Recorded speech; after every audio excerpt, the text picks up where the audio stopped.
Hey everyone, today I'm going to show you how to fix your keyboard if it isn't working properly or not at all. Now I'm going to guess that you can't do anything other than move your mouse. So just using your mouse, head over to the start menu and select the cog for settings. Then head over to update and security.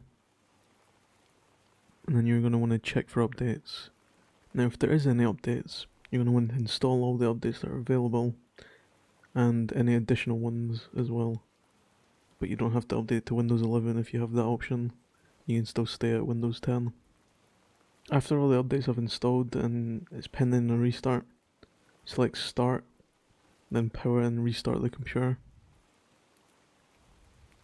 Once the computer is restarted, you're going to want to check and make sure that there aren't any more updates. Simply go to start menu, settings, and click updates and security again. Check for updates again. And once it states that your system is up to date, check if your keyboard is working. If it's not working, you're going to want to select the start menu again and scroll down to the bottom and select ease of access and on-screen keyboard. Then right click the start menu and select command prompt with administrator.